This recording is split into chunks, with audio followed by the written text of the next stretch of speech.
Shall a trumpet be blown in the city, and the people not be afraid? And the people not be afraid. Shall a trumpet be blown in the city, and the people not be afraid? Dreams. Dreams. American dreams.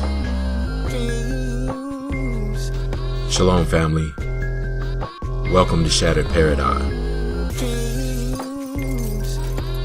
The United States of America is still the world's #1 superpower, and its media still stands as the most influential force which dominates, molds, and guides the collective psyche and imagination of mankind.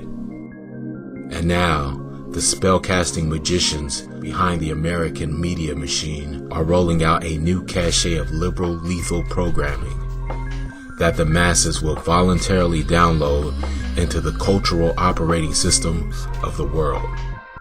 Their new programming is a cyanide pill soaked in serpent serum, wrapped in a pretty package of proper pronouns and politically correct social justice slogans. And what is the overall message? Defile yourself, join the crowd, and sully your soul. And not only do they want you to destroy your soul, but the souls of your children. So Disney is now targeting kids as Pride Month approaches. The multinational megacorporation Disney is peddling a colorful array of Pride products for kids.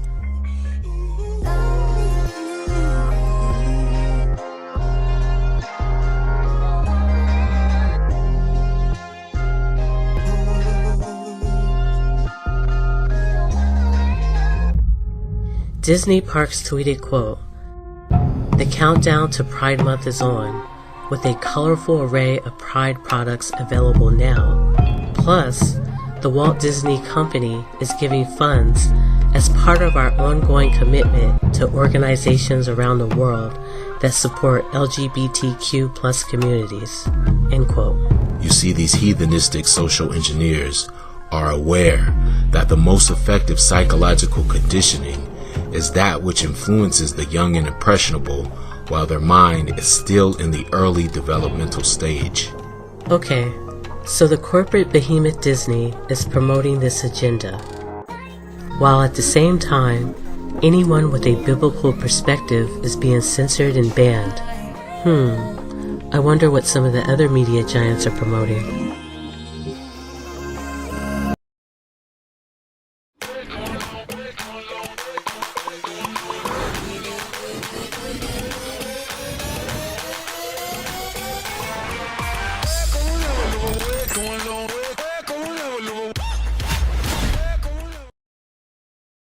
Here we go again, more of the same.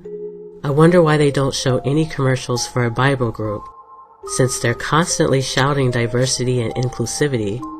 Oh, I see. The inclusivity that they're talking about only extends to groups who practice slightly different forms of do what thy will, Satanism.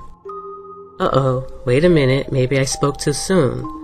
The mainstream media put out a story about a Christian artist who is a singer-songwriter. If you recently looked toward the top of the iTunes Christian music charts, you might have seen an album titled Preacher's Kid, which seems to fit right in with all the other music in the genre. But you'll also see something surprising, a parental advisory for explicit lyrics. And what you'll hear is a message about faith told through the voice of a queer artist named Semler. I spoke with the singer. They hope more LGBTQ representation in the genre will change hearts and minds.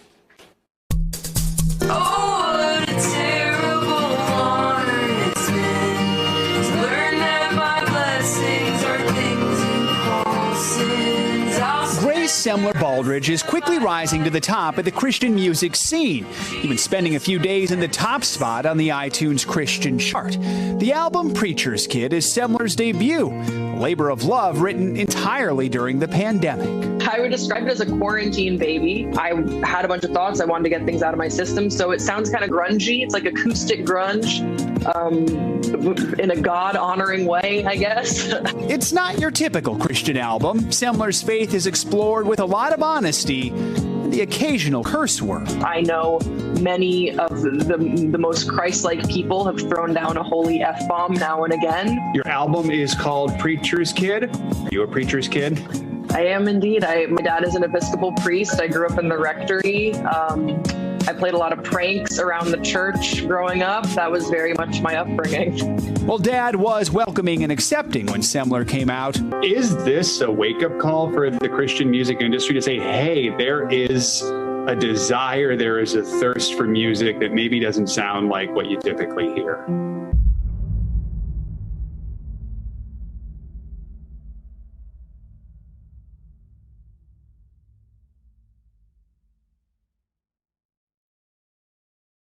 Actor Elliot Page has made history. Page is the first transgender man to appear on the cover of Time magazine. The actor announced he is transgender and identifies as non-binary back in December.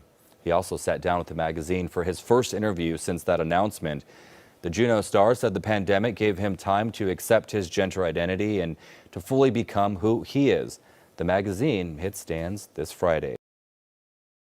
The story everybody's talking about this morning, that big rebrand of Mr. Potato Head. The classic children's toy now has a gender-neutral name, and this morning, as you can imagine, the reaction is pouring in. Good morning, Cecilia. Hasbro is joining a list of companies that are now rebranding products in an effort to be more inclusive. Mr. and Mrs.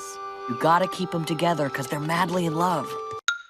But sprouting up this fall, get ready for simply Potato Head, the Hasbro company rebranding with a gender-neutral name, set to release a create-your-own Potato Head family set.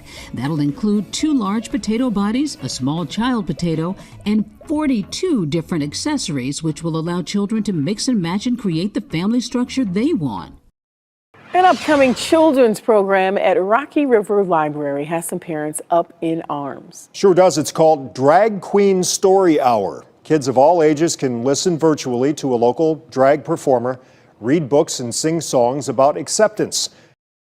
The Biden administration is allowing the return of pride flags as a presence at U.S. embassies. An internal State Department cable sent to U.S. missions says U.S. embassies can again allow for the LGBT plus flag to fly on flagpoles along with the stars and stripes. Now on Caitlyn Jenner launching her bid for governor of California with a brand new ad.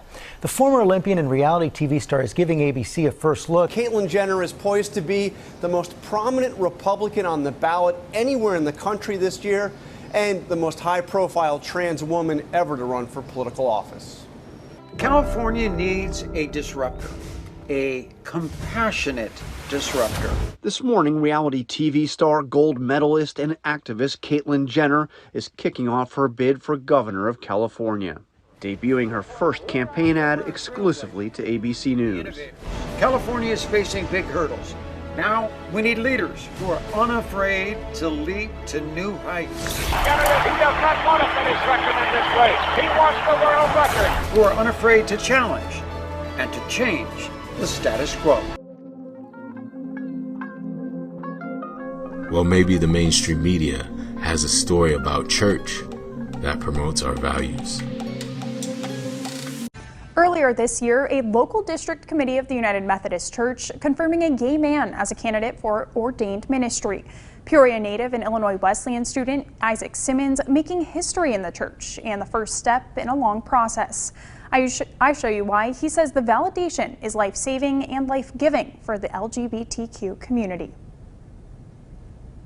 Welcome to Hope United Methodist Church. Hope Church in Bloomington is an inclusive church. We wanted this to be a place for absolutely everyone. It's a controversial topic, something the church is considering splitting over. But Isaac Simmons is breaking barriers within the Methodist Church. Currently, the United Methodist Church says that a self-avowed practicing homosexual is incompatible with the teachings of Christ. He's now on a path for leadership within the church. They're saying this person is being called to ministry and has our approval to receive the United Methodist support. He says he wasn't expecting the United Methodist Church's blessing. It means so much to be seen and validated. His beliefs bring him close to the religion. Creating spaces where everyone, regardless of their identities, orientations, can be and can exist without question or without even an inkling of,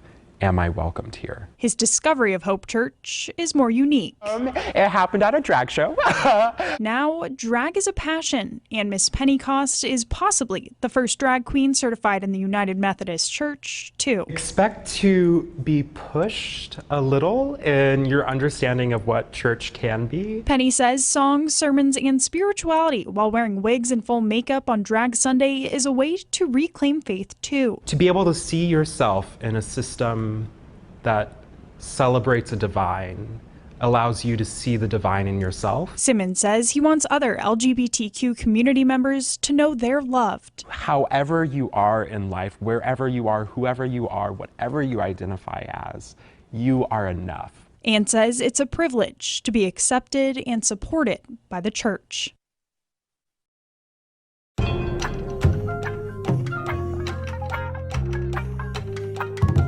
All right. At this point, it seems pretty obvious. We're all being force-fed a bunch of talentless musicians, actors, pastors, and inappropriate children's clothes. But you might ask, are they really truly targeting our children with some kind of degenerate agenda? Now that can't be true, right? Musical guest Lil Nas X. Sesame Street is a perfect example of the mainstream media's MO. Because when we watch the show, all we see is the puppet. We never see the puppet master. Lil Nas X is an industry plant, a talentless puppet, one of many who's placed in the forefront of a multi-billion-dollar eugenics machine that lurks in the shadows and slithers behind the curtain. Rob Stringer is the chairman of Sony Music Group and CEO of Sony Music Entertainment. He is also simultaneously CEO of Columbia Records, which is the label that hatched the entire Lil Nas X plot from beginning to end, including the entire phony backstory that he was just some kid who put out a song on his own that organically went viral and then the label picked him up. All lies, all fake news and propaganda. This kid was mentally, physically, and spiritually groomed by this pervert label from the beginning. You see, Rob Stringer and his multi-billion-dollar army of producers, writers, art directors, set designers, and special effects teams are cunning hunters. They engineered a bottleneck trap to ensnare specifically your average well-meaning and responsible so-called African-American parent. Because if you are a so-called African-American parent living in this current culture, and you go to YouTube Trending, BET, MTV, or any mainstream media entertainment platform, there are literally zero representations of young black entertainers who are not singing or rapping about promiscuity, twerking, or shooting their own people in the face. The brilliant people at Columbia Records knew that if they put out one semi-wholesome song with at least no overt references to guns or promiscuous sex, then African American parents would flock and rush to it in an attempt to show their children a decent representation of someone who used their talents in a non-destructive way to make it. Because everything else geared to so-called African Americans is genocidal and poisonous.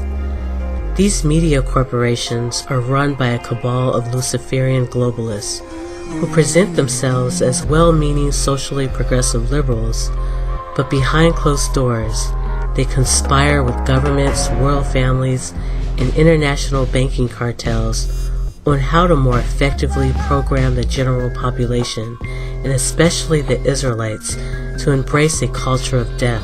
Rob Stringer doesn't care that no one in the black community likes this Lil Nas X song or video.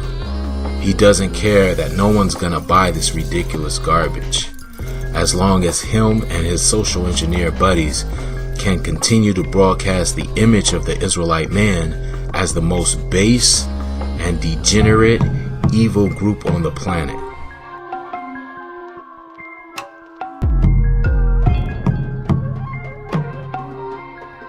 They spent tons of money producing this elaborate video. And they don't care if they lose the money because it's worth it to them if they could continue to destroy the image of the Israelites. Well, hey! Hi! How are you? Good. I'm so nervous, but how are you? Dwayne Wade and Gabrielle Union's daughter couldn't help but be a little starstruck when meeting one of her idols. Zaya Wade fanned out over Michelle Obama this week when the pair teamed up for a virtual chat about the former First Lady's best-selling memoir, Becoming. And the teen admitted she was nervous to realize such a long-standing dream of hers was coming true. What's going on? Tell me, what's on your mind? I'm just nervous, but really excited. Don't be nervous. It's like I'm meeting an idol. I'm literally meeting an idol. But just preparing for this moment for so long. 13-year-old Zaya asked Michelle what advice she has for young people who want to follow her example of pursuing their dreams with inspiring confidence. And Michelle confessed that she thinks Zaya is the one delivering an important message of empowerment. I mean, I am just so proud of you, being just an amazing role model and embracing your truth. Being just an amazing role model and embracing your truth. Zaya's famous parents shared their love and support for her milestone in the comments section, with Gabrielle calling the teen such a star. The duo clearly get along like besties and enjoy some epic collabs of their own. Name one other young African-American boy that the mainstream media is praising and putting on a pedestal as a role model that doesn't wear a dress. But it's not just our image that they want to destroy. Okay, Daddy, Dr. Elmo says you're healthy. Oh, well, thank you. Our children and families want us to be healthy. That's why I and lots of other grown-ups got the COVID-19 vaccine, so we can stay healthy and get back to the moments we miss, like seeing our friends and family. Here you go, Daddy, for a healthy checkup, a sticker. Oh, thanks, son. With free COVID-19 vaccines, sunnier days are ahead. Visit getvaccineanswers.org. Since the days of Noah, there has not been such an all-out assault on the genetic integrity of mankind.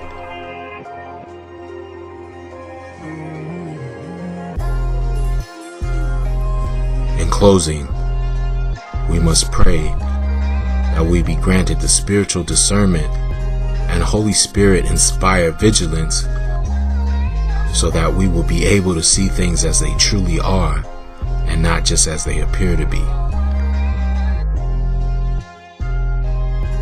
Wherefore God also gave them up to uncleanness through the lusts of their own hearts, to dishonor their own bodies between themselves, who changed the truth of God into a lie, and worshipped and served the creature more than the Creator, who is blessed forever. Amen. For this cause God gave them up unto vile affections, for even their women did change the natural use into that which is against nature. And likewise also the men, leaving the natural use of the woman, burned in their lust one toward another, men with men, working that which is unseemly, and receiving in themselves that recompense of their error which was meet. And even as they did not like to retain God in their knowledge, God gave them over to a reprobate mind, to do those things which are not convenient, being filled with all unrighteousness, fornication, wickedness, covetousness, maliciousness, full of envy, murder, debate, deceit, malignity, whisperers, backbiters, haters of God, despiteful, proud, boasters, inventors of evil things, disobedient to parents, without understanding, covenant breakers, without natural affection, implacable, unmerciful, who knowing the judgment of God, that they which commit such things are worthy of death, not only do the same, but have pleasure in them that do them.